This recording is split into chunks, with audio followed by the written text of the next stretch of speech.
ಮಧ್ಯಪ್ರಾಚ್ಯ ಯುದ್ಧದ ಬಿಸಿ ಹೋಟೆಲ್ ಮತ್ತು ರೆಸ್ಟೋರೆಂಟ್ಗಳಿಗೆ ತಟ್ಟಿದೆ. ಬೆಂಗಳೂರು, ಮೈಸೂರು ಸೇರಿದಂತೆ ರಾಜ್ಯದ ಹಲವು ನಗರಗಳಲ್ಲಿ ಹೋಟೆಲ್ಗಳಿಗೆ ವಾಣಿಜ್ಯ ಬಳಕೆ ಎಲ್ಪಿಜಿ ಸಿಲಿಂಡರ್ ಬಹುತೇಕ ಸ್ತಬ್ಧಗೊಂಡಿದೆ. ಕೆಲವೊಂದು ಹೋಟೆಲ್ಗಳು ಮೆನು ಬದಲಾವಣೆ, ಕಡಿಮೆ ಪ್ರಮಾಣದ ಆಹಾರ ತಯಾರಿಕೆ ಸೇರಿದಂತೆ ಹಲವು ಪರ್ಯಾಯಗಳ ಮೊರೆ ಹೋಗಿದ್ದಾರೆ. ಪರಿಸ್ಥಿತಿ ಹೀಗೆ ಮುಂದುವರೆದ್ರೆ ಹೋಟೆಲ್ಗಳನ್ನ ಮುಚ್ಚುವುದು ಅನಿವಾರ್ಯ ಅಂತ ಅಸಹಾಯಕತೆ ವ್ಯಕ್ತಪಡಿಸಿದ್ದಾರೆ. ಈಗಾಗಲೇ ರಾಜ್ಯದ ಹಲವೆಡೆ ಹೋಟೆಲ್ಗಳು ಬಂದ್ ಆಗಿವೆ. ಇನ್ನು ತಮಿಳುನಾಡು, ತೆಲಂಗಾಣ, ಮಹಾರಾಷ್ಟ್ರ, ಕೇರಳ, ಉತ್ತರ ಪ್ರದೇಶ ಸೇರಿದಂತೆ ಹಲವು ರಾಜ್ಯಗಳಿಗೂ ಸಮಸ್ಯೆ ವ್ಯಾಪಿಸಿದೆ. ಮತ್ತೊಂದೆಡೆ ಇದರ ಪರಿಣಾಮ ನೇರವಾಗಿ ಪ್ರವಾಸೋದ್ಯಮಕ್ಕೆ ತಟ್ಟುವ ಆತಂಕ ಎದುರಾಗಿದೆ. ಈಗಾಗಲೇ ಹೋಟೆಲ್ಗಳಿಗೆ ಗ್ರಾಹಕರ ಸಂಖ್ಯೆ 10% ಕುಸಿದಿದೆ. ಈಗಾಗಲೇ ಲಕ್ಷಾಂತರ ಪಿಜಿಗಳು ಮೆನುವಿನಲ್ಲೂ ಬದಲಾವಣೆ ಮಾಡಲಾಗಿದೆ. ಈಗಾಗಲೇ ವಿವಿಧ ಗ್ಯಾಸ್ ಏಜೆನ್ಸಿಗಳ ಸಹಾಯವಾಣಿ ಬುಕಿಂಗ್ ಸಂಖ್ಯೆಯ ಸೇವೆಯೂ ಕಡಿತಗೊಂಡಿದೆ. ಎಲ್ಪಿಜಿ ಗ್ಯಾಸ್ ವಿತರಣಾ ಏಜೆನ್ಸಿಗಳ ಎದುರು ಜನರು ಸರತಿ ಸಾಲಲ್ಲಿ ನಿಲ್ತಾ ಇದ್ದಾರೆ. ಇದು ಮತ್ತಷ್ಟು ಸಮಸ್ಯೆಗೆ ಕಾರಣವಾಗುವ ಲಕ್ಷಣ ಗೋಚರ ಆಗ್ತಾ ಇದೆ. ರಾಜ್ಯ ಬಜೆಟ್ ಬಳಿಕ ಬದಲಾವಣೆ ಆಗಲಿದೆ ಅನ್ನೋ ಬಿಜೆಪಿಗರ ಭವಿಷ್ಯಕ್ಕೆ ಗೃಹ ಸಚಿವ ಜಿ ಪರಮೇಶ್ವರ್ ತೀವ್ರ ಅಸಮಾಧಾನ ವ್ಯಕ್ತಪಡಿಸಿದ್ದಾರೆ. ಬಿಜೆಪಿಯವರು ಇದನ್ಯಾಕೆ ಹೇಳಬೇಕು? ನಮ್ಮ ಪಕ್ಷದಲ್ಲಿ ನಡೆಯುವ ವಿದ್ಯಮಾನಗಳಿಗೂ ಬಿಜೆಪಿಯವರಿಗೂ ಜೆಡಿಎಸ್ನವರಿಗೂ ಏನು ಸಂಬಂಧ? ಇದು ನಮ್ಮ ಆಂತರಿಕ ವಿಚಾರ. ನಾವ್ ಏನ್ ಬೇಕಾದ್ರೂ ಮಾಡ್ಕೊಳ್ತೇವೆ. ನಮ್ಮ ಪಕ್ಷದವರು ಸಹಜವಾಗಿ ಮಾತನಾಡ್ತಾರೆ. ಆದ್ರೆ ಬಿಜೆಪಿಗರು ಮಾತನಾಡೋದನ್ನ ಏಕೆ ಗಣನೆಗೆ ತೆಗೆದುಕೊಳ್ಳಬೇಕು? ನಮ್ಮ ಪಕ್ಷದಲ್ಲಿ ಏನ್ ಬೇಕಾದ್ರೂ ಆಗ್ಬಹುದು. ನಮ್ಮ ಹೈಕಮಾಂಡ್ನವರಿಗೆ ಬಿಟ್ಟಿದ್ದು. ನಮ್ಮದು ರಾಷ್ಟ್ರೀಯ ಪಕ್ಷ.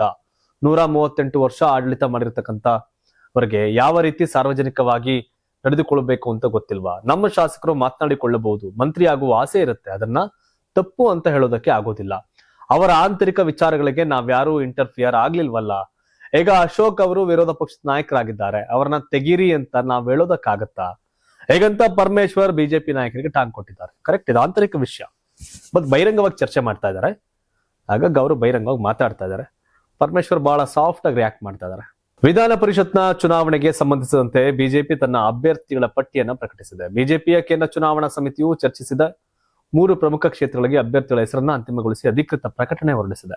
ಜೂನ್ ವೇಳೆಗೆ ಚುನಾವಣೆ ನಡೆಯುವ ಸಾಧ್ಯತೆ ಇದೆ. ಹೀಗಾಗಿ ಬಿಜೆಪಿ ರಾಷ್ಟ್ರೀಯ ಪ್ರಧಾನ ಕಾರ್ಯದರ್ಶಿ ಅರುಣ್ ಸಿಂಗ್ ಈಶಾನ್ಯ ಶಿಕ್ಷಕರ ಕ್ಷೇತ್ರ, ಪಶ್ಚಿಮ ಪದವೀಧರ ಕ್ಷೇತ್ರ, ಆಗ್ನೇಯ ಪದವೀಧರ ಕ್ಷೇತ್ರಕ್ಕೆ ಅಭ್ಯರ್ಥಿಗಳ ಆಯ್ಕೆ ಮಾಡಿ ಪಟ್ಟಿಯನ್ನ ಬಿಡುಗಡೆ ಮಾಡಿದ್ದಾರೆ. ವಿಧಾನ ಪರಿಷತ್ ಈಶಾನ್ಯ ಶಿಕ್ಷಕರ ಕ್ಷೇತ್ರದ ಚುನಾವಣೆಯಲ್ಲಿ ಈಶಾನ್ಯ ಶಿಕ್ಷಕರ ಕ್ಷೇತ್ರದ ಚುನಾವಣೆಗೆ ಹಾಲಿ ಎಂಎಲ್ಸಿ ಶಶಿಲ್ ನಮೋಶಿ ಅವರನ್ನ ಮತ್ತೆ ಕಣಕ್ಕಿಳಿಸ್ತಾ ಇದೆ. ಆಗ್ನೇಯ ಪದವೀಧರ ಕ್ಷೇತ್ರಕ್ಕೆ ದಾವಣಗೆರೆಯ ಸೋಮಶೇಖರ ಸಮೂಹ ಸಂಸ್ಥೆಗಳ ಸಂಸ್ಥಾಪಕ ಕೆಎಂ ಸುರೇಶ್ಗೆ ಟಿಕೆಟ್ ನೀಡಲಾಗಿದೆ. ಪಶ್ಚಿಮ ಪದವೀಧರ ಕ್ಷೇತ್ರಕ್ಕೆ ಎಸ್.ವಿ. ಸಂಕನೂರ್ ಅವರನ್ನ ಅಭ್ಯರ್ಥಿಯನ್ನಾಗಿ ಬಿಜೆಪಿ ಕಣಕ್ಕಿಳಿಸಿದೆ. ಒಟ್ಟು 4 ಸೀಟ್ಗಳ ಪೈಕಿ ಬೆಂಗಳೂರು ಶಿಕ್ಷಕರ ಕ್ಷೇತ್ರವನ್ನ ಮಿತ್ರ ಪಕ್ಷ ಜೆಡಿಎಸ್ಗೆ ಬಿಟ್ಟು ಕೊಡುತ್ತಾ ಅನ್ನೋ ಪ್ರಶ್ನೆ ಕಾಡ್ತಾ ಇದೆ. ಯಾಕಂದ್ರೆ ಲೋಕಸಭೆ ಚುನಾವಣೆಯಲ್ಲಿ ಮೈತ್ರಿ ಮಾಡಿಕೊಂಡಿದ್ದ ಜೆಡಿಎಸ್ ಹಾಗೂ ಬಿಜೆಪಿ ವಿಧಾನ ಪರಿಷತ್ ಚುನಾವಣೆಗೂ ತಮ್ಮ ಮೈತ್ರಿಯನ್ನು ಮುಂದುವರಿಸುವ ಸಾಧ್ಯತೆ ಇದೆ. Karnataka TV leader awards 2025 best MLC 2025 Puttanna Congress MLC, Chalavadi Narayanaswamy BJP MLC, B G Patil BJP MLC, Dinesh Gooligowda Congress MLC, B K Hariprasad Congress MLC, Madhu G Madegowda Congress MLC, Sharavana JDS MLC, Rajanna Rajendra Congress MLC, M R Sitaram Congress MLC, Saleem Ahmed Congress MLC, D S Arun BJP MLC, S Ravi Congress MLC.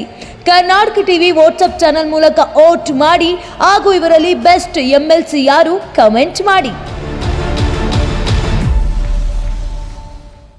ನೀವು ಸಣ್ಣ ಆಗ್ಬೇಕಲ್ವಾ? ಅದು ಒಂದು ಉತ್ತಮ ಆಹಾರದಿಂದ ಸಣ್ಣ ಆಗ್ಬೇಕಲ್ವಾ? ಪ್ರತಿದಿನ ನಮ್ಮ ಜೀನಿ ಸ್ಲಿಮ್ನ ಯೂಸ್ ಮಾಡಿ ಯಾವುದೇ ಸೈಡ್ ಎಫೆಕ್ಟ್ ಇಲ್ದಂಗೆ ನೀವು ಸಣ್ಣ ಆಗ್ತೀರಾ.